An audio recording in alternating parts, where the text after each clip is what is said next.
Before we begin today's episode, here's a few words from our sponsor. Plinth, gesticulate, flens, melatonin, phantasmagoria, and finally, blorange. Thank you and enjoy the show. It feels good to be back, doesn't it? That I would say fresh air, but my windows are closed, so all I can smell is slightly damp laundry. The dank Joe. The dank Mo. Don't channel Joe Rogan. If you say his name, he gets summoned, and then suddenly he's in the room with you, and he just punches you in the face and goes, Stab you in the neck, Joe. You should also get like the Candyman and maybe Beetlejuice and Joe Rogan and see what kind of ruckus you could form. That would be a busy evening. Really, just like... Sorry, my evening is busy. And also Freddy Krueger just turns up when everyone's too knackered and they fall asleep. Now it's time for me to get on my bullshit. Speaking of which, we are back on our bullshit this week, aren't we? So, would you like to hear a story about poo? I don't know if the word like would come into the statement I'm going to make, but sure. As an adult, actually as a child, you are taught, hopefully by your parents, to wipe your ass properly, which I have been doing for many years successfully, until 3 days ago. After a particularly, let's say, stubborn session on the toilet, I got up, did the old wipe, checked, it was fine, flushed the toilet, walked into the bathroom, washed my hands, came back, noticed something on the carpet. And it looked like a piece of my fiance's hair because it was the same colour. And I sort of like pushed it with my toe and it squidged into the carpet. And I was like, what happened here? And then I looked back and then there was a bit just next to the toilet. So what must have happened was when I stood up, a clag nut must have just fell off of my bum and just onto the floor. And then I trod in it and then trod it into the carpet on the way to the bathroom. And I was horrified and I had to tidy it up. And I was like, I am a 35-year-old man. And I didn't notice that until it was on my foot and on the carpet. You're welcome, the internet. I have started or joined a D&D campaign. Meet Daddy, no surprise, is the DM. And this is my character. I don't know if you can see. It's a translucent blur. It looked like you got a cape. I'm a human ranger with an urchin background. So basically, I shoot things from afar, but I also like living in bins, apparently. That's the running joke. I'm the only human in my party, and so far, the first campaign has been almost exclusively in a dark sewer. I can't see shit unless I light a torch, and when I light a torch, I can't use a two-handed weapon. Unless I drop the torch, and then I can't see. Strap it to your head like some sort of lamp. We fought our first boss. Through sheer dumb luck, we actually managed to not get party wiped. Only because a gelatinous cube emerged from a toilet. And we were like, let's super run away. It dissolved the door and started coming after us. But then we were in the same room as the main boss. And then he got distracted and then started fighting the cube and got dissolved. And then we all attacked the cube and then the cube dissolved and then we won. So yeah, that was fun. Right, I suppose we should address the fact that we are recording on September the 11th, which doesn't really directly affect us as podcasters, I suppose, but it's been 20 years since that horrible thing happened in New York. We're not going to go too much into it because we are not a political podcast, and we try to be as light-hearted as possible. He says, I started the fucking podcast talking about how I stood on your own shit because you can't clean yourself. Everyone except Alex, apparently, remembers where they are when they found out about this horrific incident. I was round my mate's house. He was either playing Max Payne or Battle for June or Dunk. And then his mum came and was like, a plane's just crashed into the Twin Towers. Being 15 and a bit ignorant, we were like, what the fuck are the Twin Towers? So we just turned the telly on. I was like, oh, this is in America or something.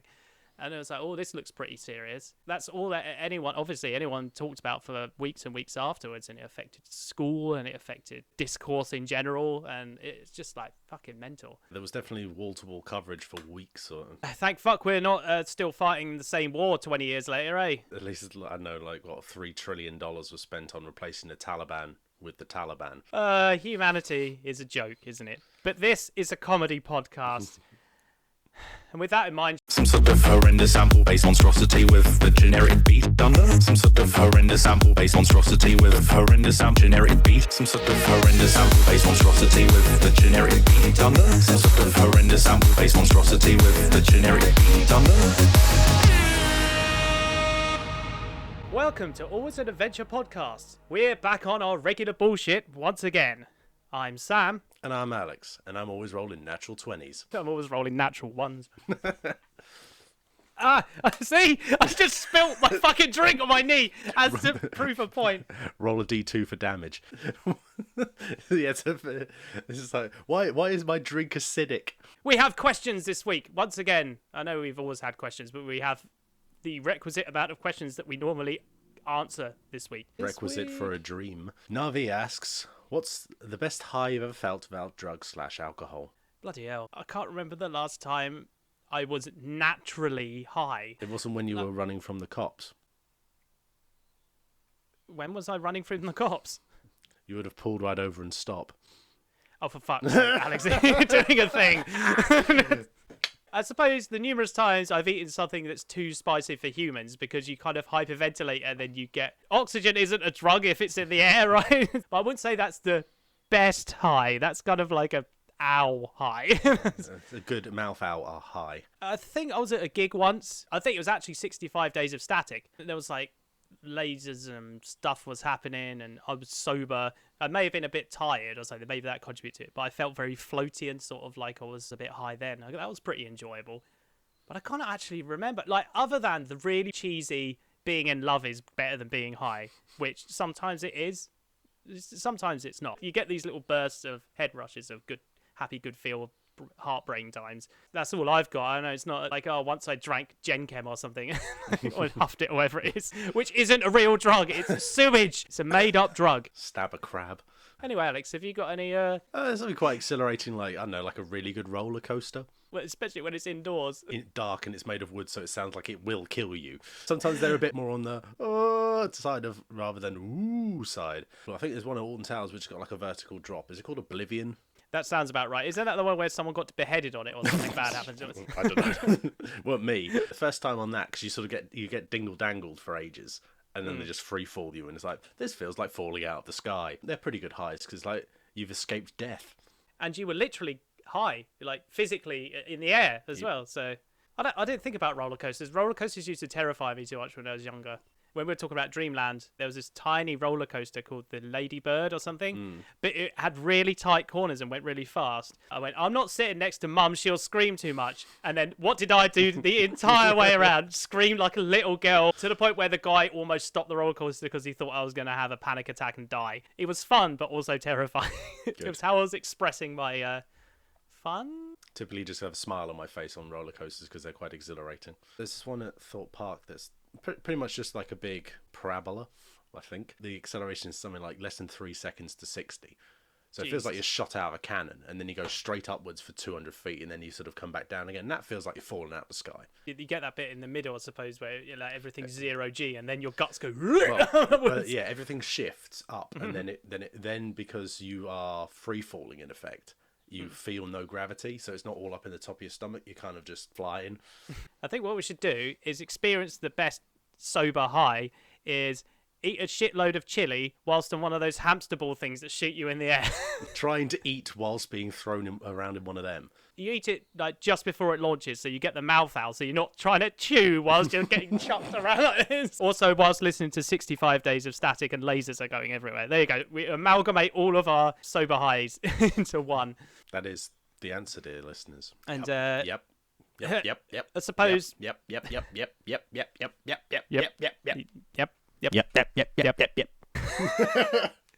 The answer to do people post stupid shit on buy-sell groups is Facebook swipey McDoodads. Anyone know any plumbers to fit an outside tap ASAP? that sounds like a pretty normal question, but I'm sure that the image itself is going to reveal itself to be some... There's no image. It's just what in your life requires you to have an outside tap as soon as possible. I don't want to pay for it. I want it now. I want it all. I want it now. They want someone to come around their house for no money. Are they going to get tea and biscuits or something for this apparently urgent outside tap? Now, the more I think about it... A really nice hug. Because you're allowed to hug people now, especially if you've been double jabbed. Still not advised. People don't like being touched when they don't know who you are. Or how about they misunderstand it and they go outside and play taps? They get a spigot, a specially designed spigot, and play taps on it.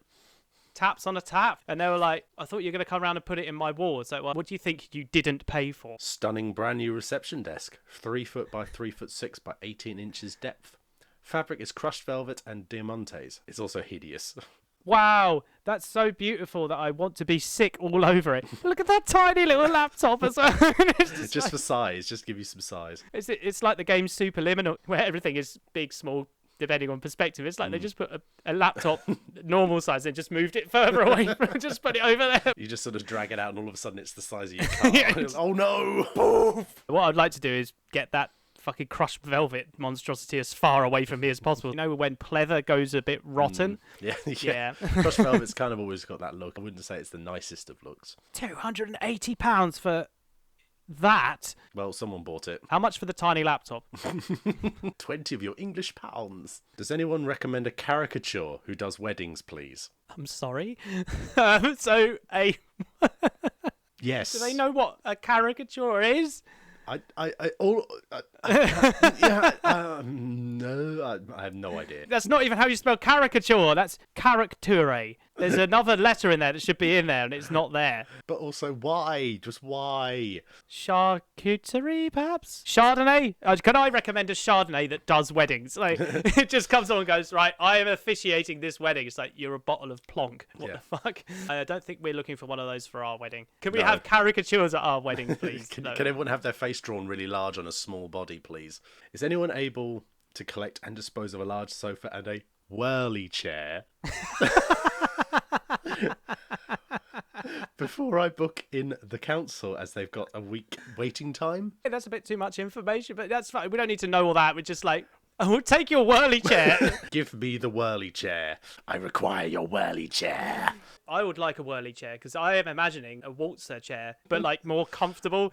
And you just kind of sit on it, it just rocks around. Like you get someone just to push you whilst really loud techno music plays. I was thinking more like it moves around the room like a giant Roomba, but to a waltz. So it's waltzing you around the room.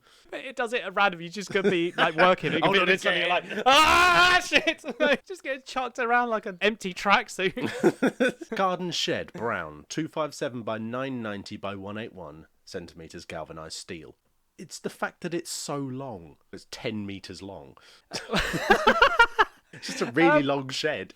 Why would you ever need a shed that long but that narrow? I'm going to keep my sea kayak in there. Petrified boneless snake. Oh no, it's the limousine from the Aphex Twin window licker video.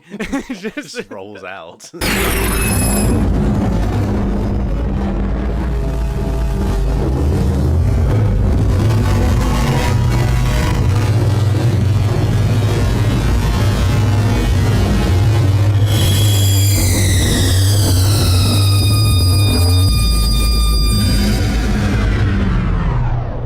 Generally, all untested cameras need, and their charges are all sold as seen, all untested.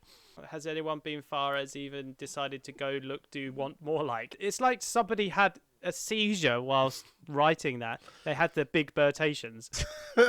Isn't it when someone was on like national telly and they just sort of just went blah blah blah blah blah because they just lost the ability to speak? Well, a very, very heavy burtation tonight. For our dear listeners, that collection of word salad was for the sale of electronics, phones, cameras, PC, mouse. Electronics, phone, camera, PC, mouse, all in one go. Why does he need to write all untested twice? Like, so much untested. It's definitely untested. Also, that mouse looks like the cheapest, nastiest mouse I've ever seen. I was going to try and get my mouse for comparison, which is even worse. This is an old 2-button.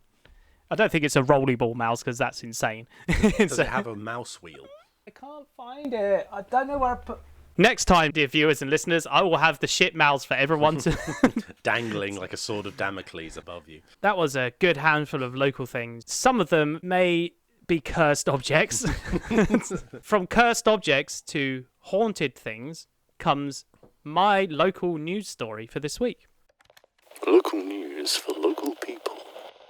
This comes from the Nottingham Post, of course, the paragon of accurate and not at all word salady journalism, from June the 15th by Karen Antcliffe. Fire Antcliffe. Sadness as Nottingham's Haunted Museum marks last day in Mapley. I guess the ghosts just move out or something. I don't want to live in Mapley anymore. It's too fucking windy. With non-corporeal, all of this wind goes straight through us. It will officially close its doors today, Tuesday, June the 15th, 2021. Owner and director of the attraction, Steve Wesson, says he's devastated. The museum in Woodborough Road opened in the former Majestic Cinema in 2018. Now, with a combination of builders moving into the site and bad winter weather, which is for some reason in inverted commas, which Steve says has caused a significant damage to not only to cosmetics but also the structure of the building. It already looked awful. I thought that was its charm. Now it looks even worse because Mapley's blown all of its nice bits off. He says he has no alternative but to permanently close the doors to the general public. Steve, who runs the attraction with his wife Marie, says, "We are devastated, but this is now totally out of our hands. We would like to thank everyone in Mapley, businesses and locals for the warm welcome you've given us over the years, and also everyone that has visited locally from the UK and abroad." Do you know what? I'm not one of those people because every time I've walked past it, I've gone, we should go there. That'll be really cool. Every fucking time. Did we? Did we? Fuck. I'm sorry, it was all our fault. So, when lockdown hit back in March last year, the museum had to close its doors. Steve says the COVID pandemic has hit business over the last year. It's been hard, but the pandemic has not been the reason for closing it, as the guys and ladies have worked hard. It's sad that today was the last time I've locked up. The building was given special protected status Chasing status. Chas and status. after it was threatened with demolition last year. Steve told Nottinghamshire Live at the time, "The most important thing is that another historical building will be safe for many years to come.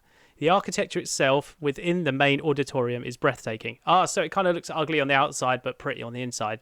Well, now I feel even worse for not going. It'll get turned into a Wetherspoons, won't it? They all do. As the former Majestic Cinema has now been listed as English Heritage, Grade 2. I was going to say fluent. This isn't the end for the attraction, with museum artefacts all safely parcelled up, and the ghosts, I assume, in storage. The couple are searching for a new home for the museum. Steve said somewhere like the former D.H. Lawrence Museum in Eastwood would be ideal.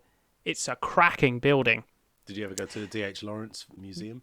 No, that's not there anymore. I'm destroying the heritage of Nottingham by not being a good enough tourist. We would look at the venue in Nottingham City. We've just got to find the right place, then we'd be back in business. This is not goodbye. The plot thickens on the 1st of September, this time by Lynette Pinchess. Now, I like to say from the off, her journalism style was a lot more than Ant Cliff. The Cliff of Ants. Snake peek inside Nottingham's new haunted museum. Check out my snake peek. Chills and thrills lie in wait behind a creaking gate covered in ivy for all those who dare to enter Nottingham's haunted museum. The city's creepiest attraction has a new home and has just got even spookier. What? How? Did you add fire ants? Did Miss Antcliffe come in and just kind of chuck loads of cliffs of an ant? It's got superliminal up here. Occasionally a little hatch opens and a trumpet comes out. As a tram thunders past nearby and commuters make their way to and from the train station, ghost hunters and horror fans can lose themselves in the basement of terror, but have a giggle at some of the more light-hearted touches. What? It's supposed to be a haunted museum. There's no light-hearted touches in my ghosty museum. Thank you very much. Only one of the heaviest of hearts. The award-winning museum, honoured with the 2021 Traveller's Choice accolade from TripAdvisor, will officially open on Friday. Hold on a second. It's already been given an award and it's not even open. It's so good. Jesus Christ. We don't even need to see it to know it's that good. It's opened at Hopkinson Vintage Antiques and Arts Centre at Station Street, which you've been to. It's the big antique shop near the train station. Oh, it's a three-storey high thing. Yeah, apparently the Haunted Museum is either in that or is that. After being forced to move out of a former cinema in Mapley. No, they weren't. All the exhibits have been transferred over to the new location, where many new spine-tingling artefacts are on display. The stuff of nightmares follows. Clowns, skeletons, unnerving dolls. We all don't like an unnerving doll. Mummified animals and curiosities with a scary story behind them. Do you know what keeps me up at night? Curiosities do. Yeah, with scary stories behind them. It's actually just a curiosities here and then a book is behind here. Yeah, the book has nothing to do with it. It's menacing, but it's nothing to do with the actual curiosity. Visitors will be greeted by the exorcist bed, the spider head from the cult horror film The Thing, and a morgue fridge from 19th century Denbigh Asylum in Wales. I'm really sorry if I fucked the pronunciation up. I'm not Welsh. The mirror room is disturbingly disorientating. Saying the word disorientating is disorientating. The tension broken by E.T. modelling a Haunted Museum t-shirt sitting on a crate with the words, "I'm visiting the Haunted Museum before I go home," and Slimer from the Ghostbusters. This sounds like a fucking joke now. I don't know what it was like before, but what is happening?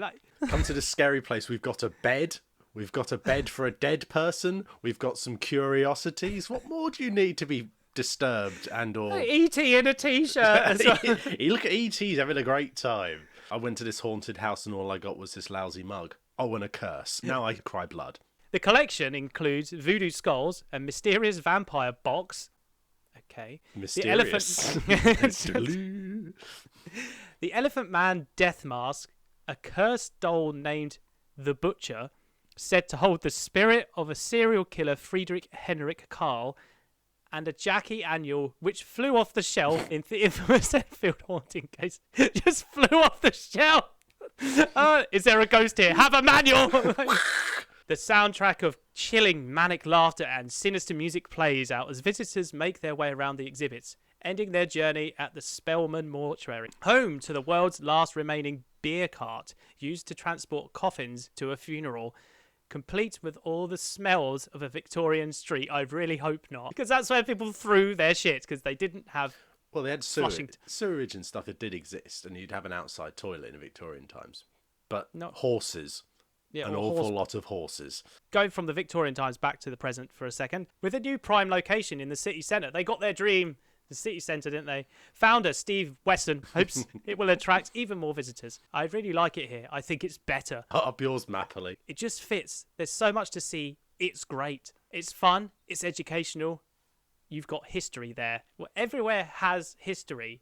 As soon as you build it, 10 seconds ago is its history. You know, I know what he means, but come on. One of his favourite new exhibits is an old mechanical fortune teller machine. I found that up north in the first lockdown. What were you doing travelling in the first lockdown for a start? It had been in storage for 25 years. Getting that was absolutely amazing, and we got the original cards as well. It's a fantastic piece. I adore that. Getting the hearse in was a challenge, all right? We had to remove some walls and then rebuild them. It's been extremely long nights for this last 6 weeks, but it's worth it. Would it not have been easier to dismantle the hearse and then rebuild it? No one's going to know that it wasn't the same. It's a pain in the ass to cut and shut a hearse rather than just knock a wall down. Well, somebody needs Barry P. Spy then, don't they? You can sort you out. Hopkinson's owner, Liam Woodward, who has contributed some of his collection of macabre objects to the museum, said, "It's so interesting, and I see something different every time I come down here. It's exciting. There are some strange vibes around some of the objects. The Haunted Museum will open Friday at 11 and will be open 7 days a week until 6 p.m. Admission £8. I'm going to have to sort out this order because B clearly is in dire need of grot food. So if you bear with me, I'll be back. I was scrolling on Twitter and I follow Fesshole, which is always hilarious. Mm-hmm. It's just people confessing stuff. In the late 90s, I overheard my flatmate having sex with his girlfriend on my sofa and caught a phrase that will haunt me to my grave. Don't forget the dribble towel. Or at least they're considering their leavings and the sofa's condition. Yeah, I don't really understand why that's a haunting thing, though, is it? It's just kind of like, oh, I wish I didn't hear that. I think you'd just be like, just get it over and done with, please. I don't need to be hearing the slapping of genitals. Right, I think it's time to address... We didn't do it last time. We didn't tell anyone what the friendship barrier was. No, we didn't. When we were at Bloodstock, we were going on about if your balls don't touch, then it's not gay if you're having sex with... and then, so I said, why don't you put a pillow in between so they don't hit each other? And then we called it the friendship or trust barrier. In my mind, it ended up being a bit like those things you hang on doors to say, like, please make up my room in a hotel. But it sort of slides onto the penis. Or a clear piece of perspex so you can just see these balls slapping against it, like those putty things you can chuck at the wall and they stick. And you they peel remove them all off. of the paint and then everyone's sad. That, but balls. Speaking of balls, do you have some news? Yeah.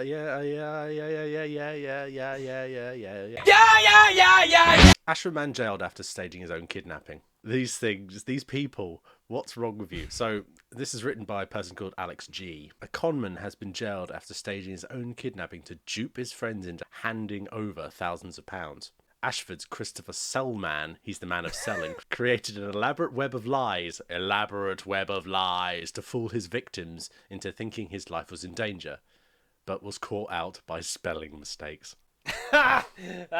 You stupid fucking idiot. The two victims' 6-week ordeal started on the 15th of February when they both received messages on WhatsApp from an unrecognised phone number containing a photograph of Selman with a razor blade being held to his throat. Alongside the awful photo was a message from someone claiming to have kidnapped the 23-year-old, saying that they would only be released if the victims paid money into a certain bank account. The concerned victims paid the money, only to receive more messages demanding more money into the account the following day. Demands continued throughout the month. On the 24th of February, the victims were sent a picture of Selman with a gun in his mouth and demands for cash, to which they paid £1,000 in response. On the 15th of March, another set of threatening messages arrived with a further demand for money. When the victims responded they had no more money, they were threatened with violence and told the kidnappers knew where the victims lived, prompting them to call the police. More messages were sent to the victims, including photos of Selman with a crossbow to his face, a razor blade to the back of his head, and a video in which someone could be seen repeatedly forcing his head underwater. During the ordeal, the victims changed their phone numbers, but instead they began to see messages sent via email and social media platforms. In total, the victims paid in a region of £10,000 in belief that both they and Selman could come to harm otherwise. However, detectives reviewing the messages were able to identify similarities between the messages sent by Selman on his own number and those of the kidnappers, including identical spelling and grammar mistakes. This led them to raid Selman's former home, where he was found and arrested on suspicion of blackmail on the 24th of March. Weapons matching those seen in the photos, as well as a mobile phone containing the threatening messages, recovered from the property, and Selman, along with his former partner Stephanie Gibb, were both charged with blackmail offences that following day.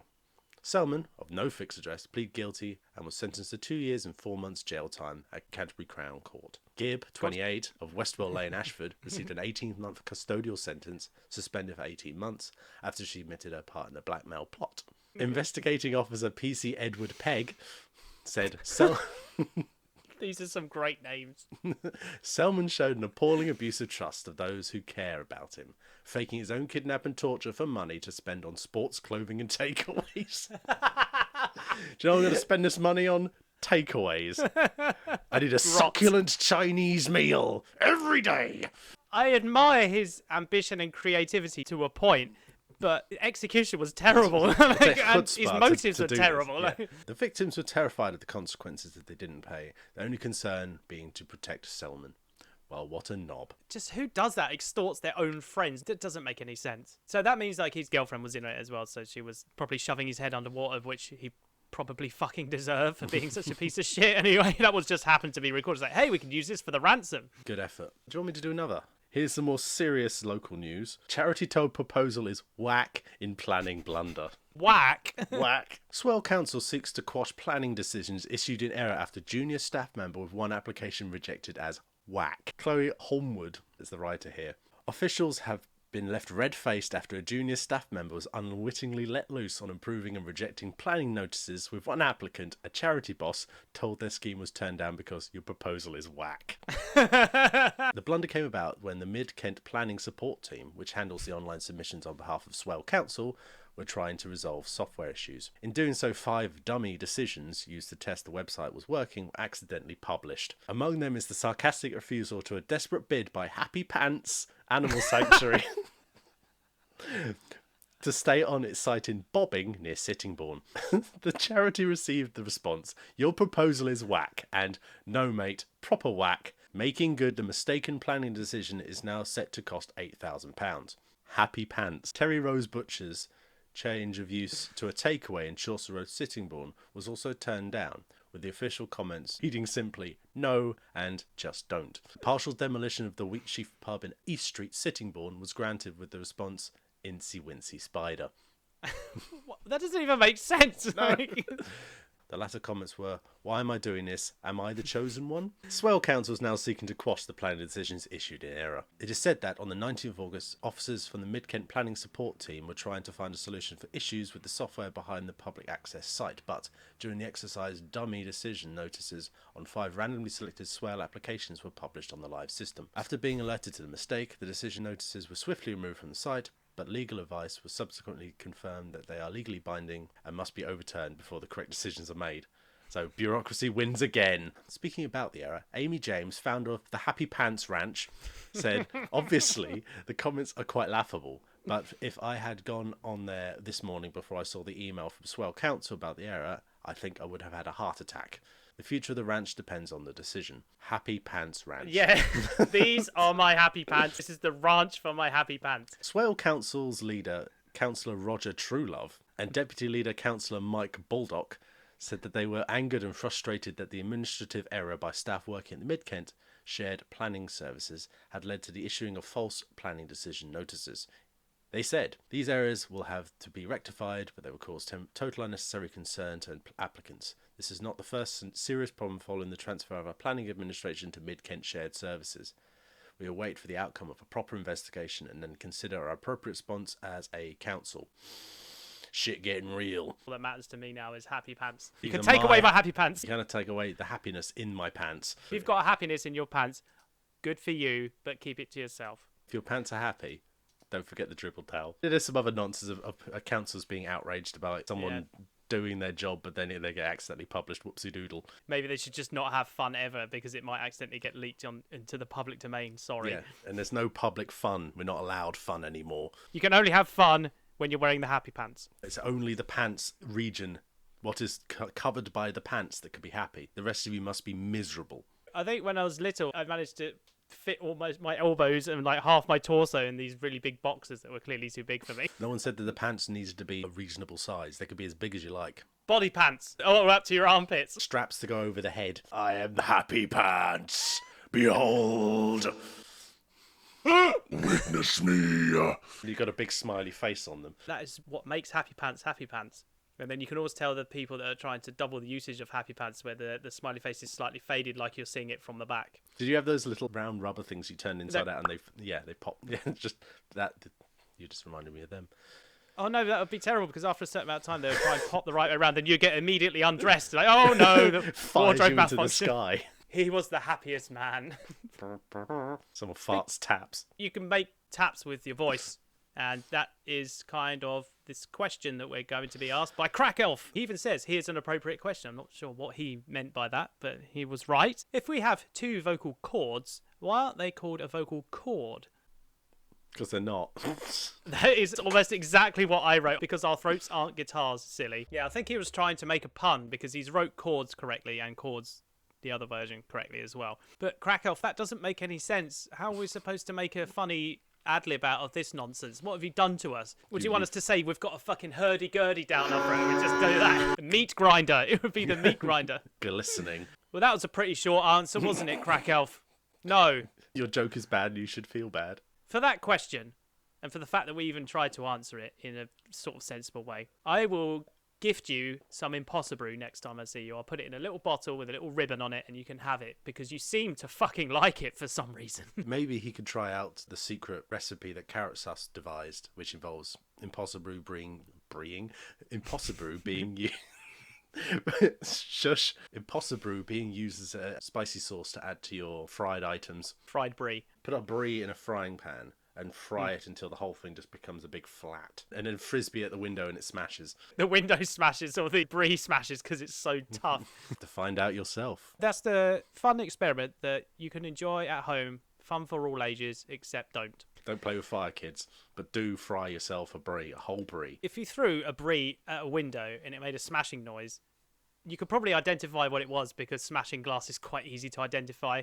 But what you probably couldn't identify is if you threw the same brie at a band whilst they were playing a second's worth of music and it stopped their music playing after a second. There we go. That's the fucking clumsy segue. Oh, wow. Sorry, I have to roll for that segue. I'm just rolling my D20. I rolled a 16. So you do not receive 8 points of emotional damage. Not unless I step on this D4. So Behold, right, it's covers of songs by other bands that you would know. Who covers it? If you get that, that's extra bonus. Whitney Houston, what's Somebody to Love Me or what it is? No. I don't want to dance with somebody. Okay, it's not that. I want to keel some beef for somebody. I cast Healing Hand on your beef. It's still a piece of beef. Roll a D4. You're an idiot. Can I have that again then?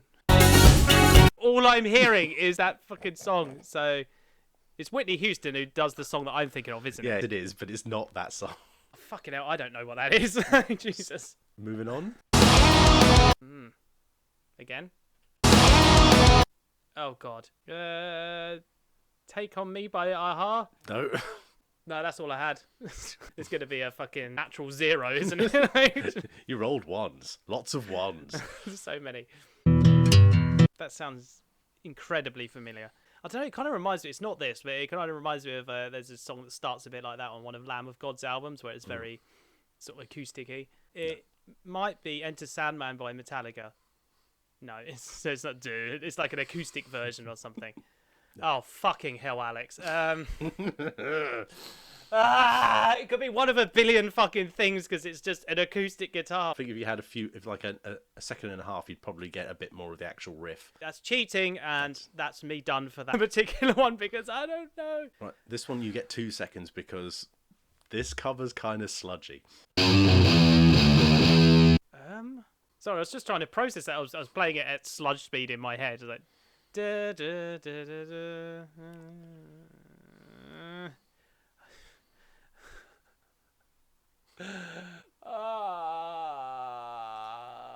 You're in for a treat. I'm sure they'll be amazing, and I'll be kicking myself all the way to the gelatinous cube toilet, and then I'll tread in my own poo and go, "Oh no, what have I fucking done?" And then the door will fall off its hinges. Son of a bitch! No, I don't know that. No, just Onward then.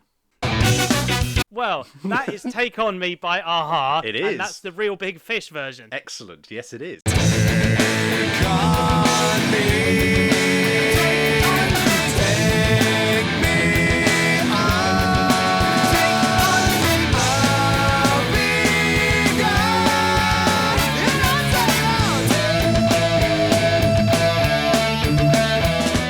Yay! I got one. But yeah.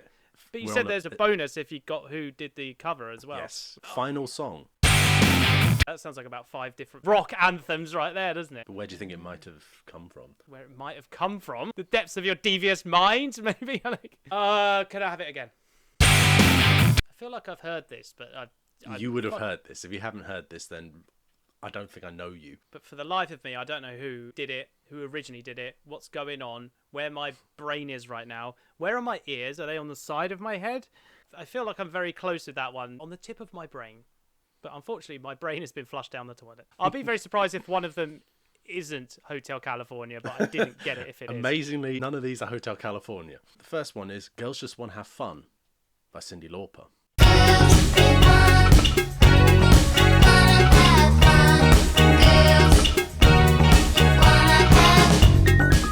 That's the song that I keep mixing up with the other song because it's got a very similar synth bit at the start.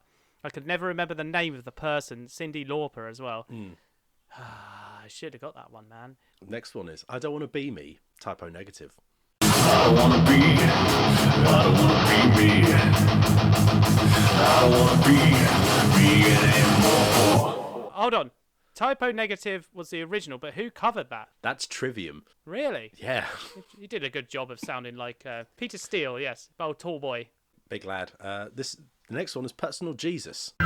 Your own personal Jesus. That was Depeche Mode originally. So this next one is Summer Breeze by Seals and Croft, but it's covered by Typo Negative.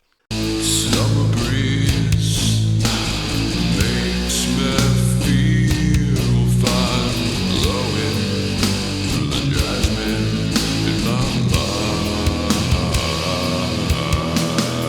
mind.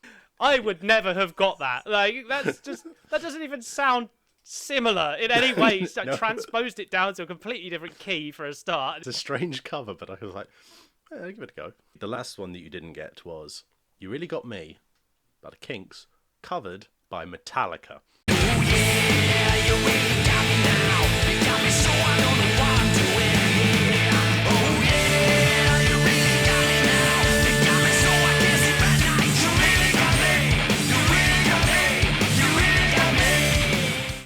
Suppose I'm going to have to listen to all of them at the same time now, aren't I? Yes.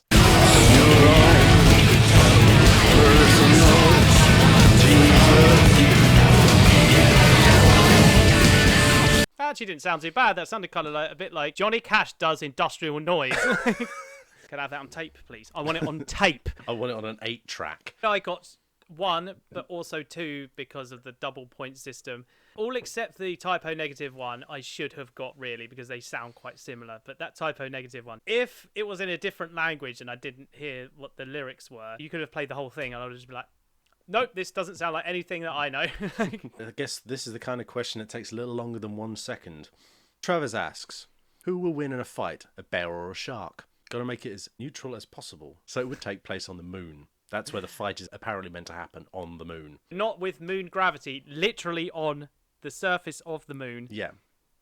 Okay, logistically, getting a bear and a shark up into a fucking rocket to start off with. And launching them and getting them successfully to the moon, and then landing on the moon, and then setting up some sort of bear-shark arena on the moon for the fight. We're going to have to take some creative license here with the whole being able to not breathe and there not being any water. How would physics and gravity work? Would they just awkwardly kind of chuck themselves or get launched at each other from like catapults and they'll just like bounce off each other and see which one flies out into space first? I think this is meant to be somehow a fair fight between a bear and a shark on the moon. One of them has to be in water, otherwise it's fucking useless. Yeah, the bear just go bang and just shut the shark away. I don't see the shark having any particular advantage. In fact, many disadvantages being on the moon because there's still gravity and it's a creature that requires water. Do you have like the best of three? So one is on the ground and then you put them both in a pool on the moon. It could be deep enough for the shark to swim about in, but shallow enough so the bear doesn't drown. Unless he gets pinned by the shark. I don't know if you've watched as many shit shark films as I used to, but there is something called Land Shark. Is it Sand Shark, where it can only attack sand, no other bits of, like, anything, so, like, it would come out a child's sandpit. Or maybe I'm thinking of Ghost Shark. They're all blending together, help. The Haunted Museum brought their Ghost Shark over. But that's not how sharks work. That's not how fictional fights on the moon go down either. So I think if you wanted it to be a bit fairer, what you actually do is you put the bear and the shark in the International Space Station. Because there's no gravity, a shark could get its head around swimming in 0G, and the bear would be like, this is fucking weird, but it'll probably get it eventually. They'll be bouncing around and breaking shit for a long time, because neither of them will be particularly good at this. Watching birds, they've taken like grouse or something up into space and put them on the space station, and after a while they kind of get the whole flying thing, so they flap around like in 0G and stuff. So I guess a shark could work that out. Maybe the bear would have a harder time. I don't know. But the bear could flail around awkwardly, but it's got massive claws, so the rule of averages is it will strike some bit of the shark eventually. The thing is that the shark would just eventually just die because it can't breathe. So would the bear. They would both die. On the moon, yeah, because neither of them got any atmosphere to breathe Yeah. or any oxygen to breathe. But on the International Space Station, they at least have some oxygen. Maybe it would work because it's an oxygen-rich environment. Maybe the shark swimming around in thin air could survive. There's only one way to find out. Elon Musk, use your powers for good. Put a bear and a shark in the International Space Station and let them duke it out. This is what the people want. This is what they've asked for. Specifically, Will has asked for this. Yeah, he requires on our this. podcast, which has at least 20-odd people listening to it on a weekly basis. They're clamouring for this kind of action. They demand it. You've seen the film Step Brothers, I assume. Yes. Last week, we put liquid paper on a bee, and it died. The sort of naivety of thinking that a bear and a shark in space would be a good idea if you're a billionaire. How much would it cost to put a bear into space? Lots. Unless you put the bear inside the shark. How big is the shark? Big old shark. We got Jason Statham, we got a megalodon, we got a bear inside of the shark. When the shark roars, which apparently they do in film. Fires bears out. Multi-bear! We still haven't answered the question. Who the fuck would win? I think the bear would win. On the moon, the bear would win. In the ISS, the shark would win. Yeah, I think the shark would have a better chance of being able to swim around. As soon as they came to blows, they kind of would just tear each other to pieces. It would be a brutal battle. So in any case. brutal. Bear wins on a technicality that shark will die. It would be a Pyrrhic victory because the bear's got just more ablative body. Body. It would kind of clobber the shark in a way that would do it disservice. Shark clobbering time! They would just clumsily sort of flail around, and even if they survived, they would have some really horrible looking scars about them and stuff, I think. Which leads me in to my story time. Just doing a shit. Many years ago, I used to write a blog. And on said blog, I used to write shit like this. I managed to chronicle all of the most interesting times that I have done a clumps, which has resulted in a scar of some kind. Now, you want to know how I got these scars? Well, I'm about to tell you. This was originally posted on October 2013, the day after your birthday. Those who know me are aware of my infamously gangly nature, seemingly falling over fuck all and injuring myself in inexplicable ways. This has been a lifelong affliction. as these following tales will surely corroborate. Now, I focused on just the 1990s for now, but there have been plenty more since the turn of the century. Oh boy, have there. The first one, earliest one I can remember, just about 1990, so I would have been 3 or 4 years old. My Lebrette. I do not recall this one too vividly. I am reliably informed that it was the result of me being accidentally given sugary snacks. Accidentally. My granddad didn't know that I used to go hyper if I had sugar. Yeah, it turned out I was quite responsive to any stimulants, chiefly sugar. Something that me, and especially my parents, learned the hard way. According to them, I was running around like a lunatic whilst techno music played in the background after just a handful of Smarties, trademark. It was all good fun until I climbed onto the sofa, fell over and bashed my chin on the arm of the furniture.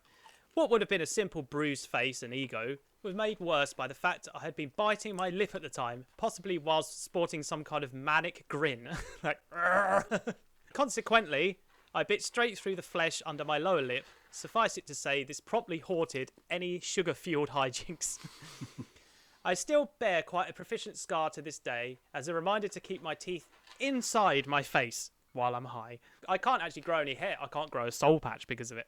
Oh no, what a shame. Let's move on to 3 years later, 1993. My tongue. How much of your tongue did you bite off? Though there is no visible scar, this one is worth noting because of the sheer idiocy of it all. Apparently, I've forgotten the cardinal rule of keeping soft bits of flesh away from my own teeth whilst undertaking energetic activities, though this time the injury was in part attributed to Abe. He comes up a lot in this. We were mucking around on his stairs in his house, which is already a recipe for calamity right there. I tried to escape up the stairs and he'd pretend to be a monster that would drag me down. We did this several times without incident. That was until I stuck my tongue out to suppress a loud giggle just as he pulled both legs out from under me in a particularly boisterous monster attack. Oops. My chin struck the steps as teeth sank straight into soft tongue flesh. The pain shot right down my throat to the point where I felt sick, and then the bleeding began. There was so much blood, in fact, that I was crying more at the sight of it all rather than due to the pain I was in. It was just like someone turned on an outdoor taps. Oh boy. A somewhat panicked Abe instructed I should wash my mouth out with water and breathe so the cooling air could pass over the wound. This only made it hurt even more. Thank you, Dr. Abe. Oh, I didn't realise that you had a medical degree. Somehow, I was still allowed to stay over his that night as planned, despite having a rather substantial wound in my face, though our planned fun was understandably subdued. The following day, my tongue had swollen up a bit, but eventually healed rather nicely, and I can't see a scar on there. I guess tongues, because they're full of spongy flesh anyway, it's kind of goes away. But I did go straight through, right, the top and the bottom. My teeth met in the middle. Ow. 1994, neck. Abe was once again the culprit of this one. Once again. Accidentally, of course. We were once again mucking around, but in a field near his home this time, when we noticed a very large fallen branch resting in a nearby hedge. Being the stronger of us, Abe attempted to move it into a position that we might play a game involving jumping over it like a hurdle. Rather than carefully moving it into place, he let the rather heavy branch just fall on its own, underestimating its length as it sailed towards me. Instead of moving, I was frozen to the spot whilst the hefty branch's sharp end descended upon me, leaving a deep diagonal gash in the right side of my neck. I stood in shock for a few seconds, not knowing what to think, as Abe ran toward me with a look of utter horror on his face. I felt a light tickle on my neck and brushed it away what I assumed were flecks of bark. When I drew my hand away, it was red with blood. It was then that I seemed to notice the pain and began to cry. Abe escorted me back to his house as I tried to stem the flow of blood. I just basically pressed my hand against it. He got into a lot of trouble, but I kept telling his parents that it was not his fault, that I instructed him to put the branch down and it just happened to be standing too close to it. I think they seemed to accept this fact, so he did get off lightly. You're welcome. The scar sort of was noticeable for a couple of years, but maybe when you're younger and you scar up, you kind of grow out of it. Maybe the scar is still there, but it's actually tiny, and yeah, I don't know. But when I was a kid, I fell onto a barbed wire fence, and I got caught on it here. But because of the way skins moved, it's just sort of about here now. In 1995, knees, because everyone fucks their knees up when they're little, because it's almost a rite of passage to fall over and bugger your knees up. But on like a loose gravelly surface, so it really gets the bits in there. Funny you should say that. These are two separate tales, but they happened on two separate knees. They did happen within the same year as well. Someone had made a swing down the field near my house, by tying a rope to a high branch to an old oak tree and just had the a bit of stick through it as well so you could hold onto it like a Tarzan swing, I guess you would call it. Not too confident with heights. It did put me a bit on edge at the prospect of even sort of going on it. So I was quite happy for Asabe and his dad to sort of have a go on it. And I'll just stand here and watch you guys. But then they kind of, oh, come on, Samuel. You know, it's only a swing. Peer pressure. And to be honest, it did look really fun. It didn't look safe in the slightest because it was a fucking bit of rope tied to a tree. So I was kind of convinced. And I was just like, all right, I'll go on it. I'll go on it. So I held on tight whilst being pulled right up to quite a dizzying height for an 8-year-old. Upon release, it felt great, soaring toward the ground and away again. It was far from the harrowing experience I'd imagined it to be because, you know, everything is worse in your head. However, I was so into the moment that I forgot to tuck my legs in on the return swing, scraping them on dry, cracked earth below. The ground was so abrasive that it slashed my left knee right open, mixing blood and dirt together in an unpleasant display of human versus nature. This caused me to release my grip and collapse to the ground in a sobbing pile as the others looked on. It was a shame because I really was enjoying myself before that happened. The second knee injury happened shortly after the first one had just about healed. I was playing around outside on my own, whilst grey skies threatened to open up any second. I was considering seeking shelter under a tunnel, cut through a house. Under it. The tunnel's above you. You burrow underneath it. Yeah, I was going to burrow right underneath the tunnel, right? This was cast aside once being informed by a friend that the Michael Jackson film Moonwalker was about to start on television. A film I was apparently excited to see. Doesn't Jacko turn into a car at some point? He does. I think that's why I wanted to see it, because that was the coolest fucking thing when I was younger. It's like, look at this special effects from the 1980s. Whee! That's not a fever dream. That's just what happens in the film. I began to sprint homeward, paying no heed to any potential peril that my Bermuda shorts-clad Bambi legs were like to send me hurtling into.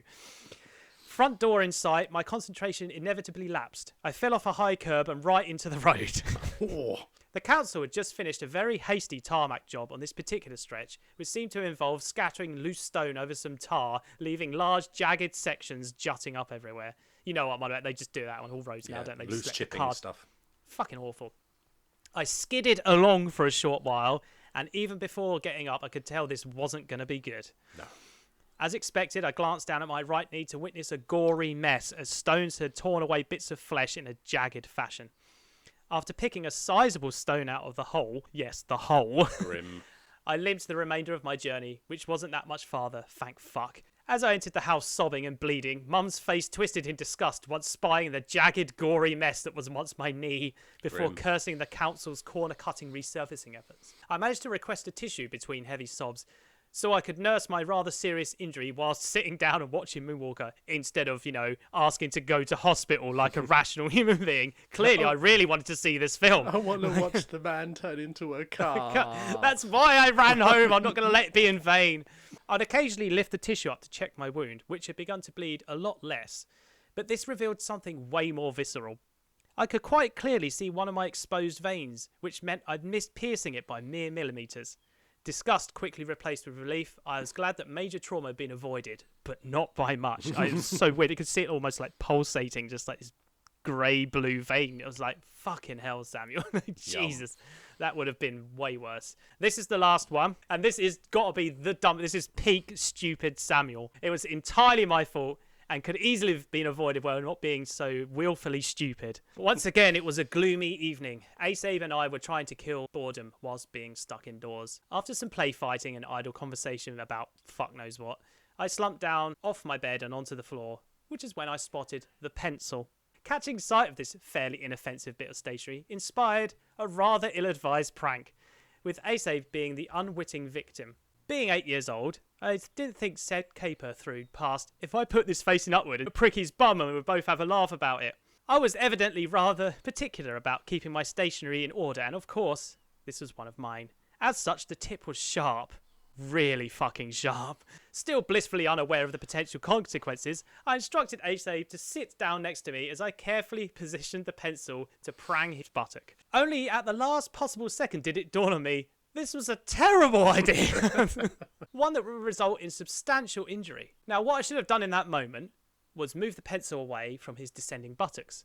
But instead, I placed my finger over the pencil's incredibly sharp tip, and that was it. This all happened in a matter of, seconds, so Yeah. I just didn't think good. You could just literally just turn your hand and it would have been fine. Yeah, I didn't think like that because my brain. As his arse descended onto my hand, the pencil snapped in half and I yelped in pain, giving him quite the start, I'm sure. He turned around to find I had half a pencil hanging out of my index finger, shortly before I yanked it free, of course. We stared at the gaping hole it had left, which had yet to fill with blood, until it did, of course, and boy did it bleed.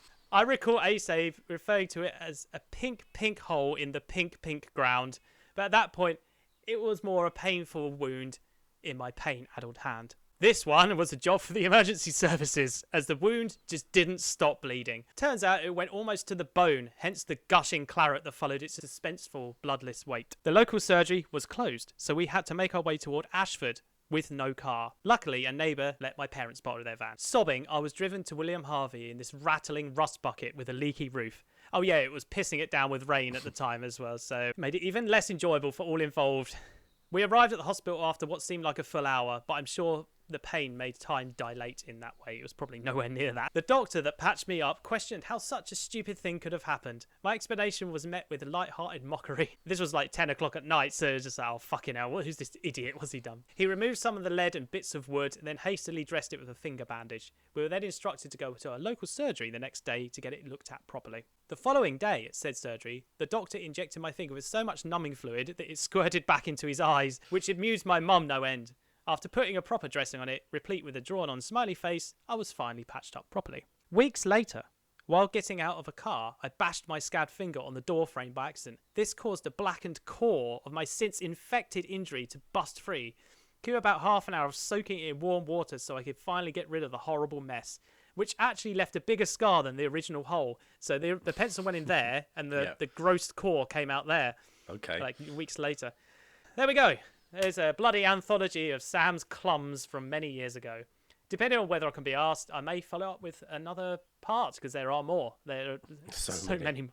So there you go. I'm a clumsy twat, basically. That's the takeaway from that. I suppose you could call the pencil clutter, because it was on the floor, wasn't it? It was just there. And I justifies its existence by making it stab me. You kind of don't need that much justification when you're a child. You have stationery. You need stationery to do your schoolwork. To stab people with. To also stab people, yeah. Or yourself in this case. Good effort. Like a segue flying off of a cliff face, let's talk about my clutter. It's the time that Sam gets me to talk about shit. My bin has changed. Pan camera. Much more pan. You talk about pan pipes. I was walking through town and someone was playing, I think it was like Celine Dion or something on pan pipes. And I was like, oh God, please kill me. Ashford, just a fucking hotbed of what the fuckery, isn't it? It was a song that didn't really work with pan pipes because they don't have like that much attack. So it kind of just makes everything sound a bit airy, fairy, farty. And But anyway, so I decided to replace my bin, which was a storage box, which mostly was broken, held together by black Magic, yeah, black magic. I had to sacrifice some mice for it, as you do. I replaced it with a really useful box, trademark, which I'd picked up from a local supermarket, Tesco, trademark. There are others available if you so wish to supermarket somewhere else. I'd bought them more with these are nice. As a mid-30s man, I should finally commit to a standardised version of storage, because that's how interesting my life is becoming, or has become. So I was like, really useful boxes. I like them because they're got lids and whatever, they stack nicely. So I bought some more, trying to find a use for them. And I was like, okay, replace the bin, because the bin is shit. Now I can put things in the bin, I can put a lid on it, and it doesn't get dust everywhere, and so on and so forth. So I do this, and then I go to Tesco again, trademark. It is a trademark, isn't it, Tesco? Patent pending, I don't know. Circle C. Still. Anyway, so I got them from Tesco, went to Tesco. They changed the plastic boxes that they had on the shelf. Like, they had no more of them. Went to the other Tesco, same. Went to B&Q. Nope, they don't sell them either. It's like, fuck! So I spent time committing to something, and then all the shops around where I am don't sell them anymore. I feel betrayed. So actually, what this is less justifying your clutter, but justifying the storage means for your clutter. Indeed. It's kind of meta. So we can see, because it's, they're opaque. No, the other one. Transparent. Opacant. The top one's the bin. The middle one has got tools in it. The bottom one has offcuts of hardwood in it. So you can't make like a one-to-one reconstruction of a shark versus a bear on the moon. One-to-one, that'd be so huge. Excuse me while I fill this room with a bear. Fun fact, no. Oh, wonderful. Well, I guess this means it'll be easier to find clutter now, and therefore you can get inspiration for future clutter justifications. Well, I like the fact that now that the bin's got a lid on it, I can put stuff on top of the bin. Yeah, what's that on top of the bin? That is an oscilloscope. I was using it for something. What were you using it for? Trying to find out why this doesn't work. Hey, more clutter. That's the power module for a subwoofer. Did you get that off eBay as well, I'm guessing? Just like everything else that's broken in your room. A long time ago, I bought a ultra-wide screen. It's an LG one called the 29UM69. Nice. And I was like, okay, I want to buy another one so I can have a pair of them. And they're currently, well, one of them is upstairs. So I buy a broken one because that is my nature. It had one section of its backlight not working. So I could fix that. It's probably the LEDs. It's not the LEDs. It was the cable that runs to the backlight for some reason was just a bit weird. And the circuitry on board, if it doesn't detect a particular section of the array, it just doesn't turn it on ever. So I was like, okay, this is broken, but in a different way. And then this is a third one. So I now have 3 of these screens, but this is not a 69. Nice. This is a 68. The difference is it's a slightly older model. This is its board. I now have a working screen. It seems to be a habit. I buy 2 of them, take one part from one of them, put it in the other one, and then I have a working model. And then I have a whole bloody screen that's just sort of sitting here doing nothing. Yeah, this one's dead because the front panel bit, which is the actual important bit of the screen, that's broken. It just shows garbage. It's something's completely busting it, and that's not repairable. So it should just show the music video for Stupid Girl by Garbage, and that's all it shows.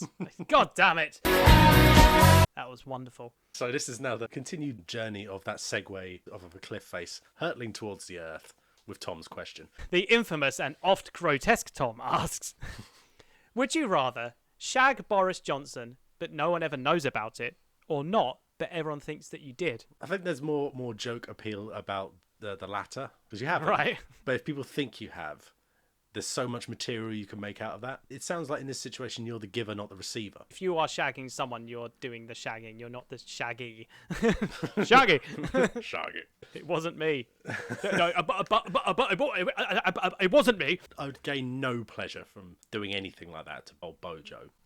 But everyone thought you did. There's maybe some joke appeal to that. Would you take it in your stride and therefore it wouldn't embarrass you?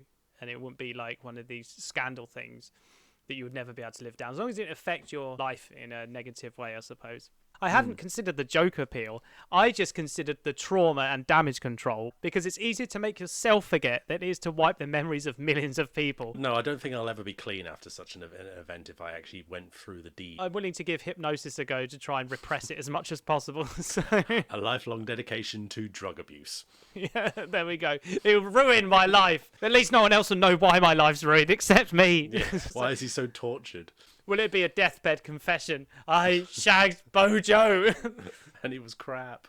He just lay there like a pig. A rancid bag of custard or whatever people call him. I think maybe a sack. I wouldn't eat that. That would not feel good in my yum bag. It's not what the yum bag wants. The yum bag wants filth and or wiggly beige. Oh, I might have some wiggly beige. I think that it would be the form, and Alex would think the latter just because for the lols. You could just go wild with the storytelling here of how you managed to seduce Boris Johnson, even though you didn't. But it could be the most ridiculous tale ever told, because it's all lies anyway. So you might as well just go for full seizing of the hog, the ham. Yes, you definitely seized that gammon. I did, apparently, but you didn't. But everyone thinks you did. So in this world, does that mean that we both exist? So you actually did, and I didn't, but everyone thinks I did. But you're the one who's the tortured artist. Yeah. Life is the real joke. Tell you what is a fucking joke. We made it to the end of our first structured heavy air quotes in about 5 weeks. You can find Always an Adventure on YouTube to witness this unfurling horror, or Spotify for a more subtle sense of dread. If you head over to Twitter, AAA_AlexSam, literal shit awaits. Actual poo will come out of the screen. And you'll be like, what's that on the carpet? Then you'll step on it and then you'll be horrified at your own nakedness or something. Facebook actually did us all right for once. Well, Meat Daddy shared the post that he did the voiceover from, which you can view on our YouTube channel now for Utilichair.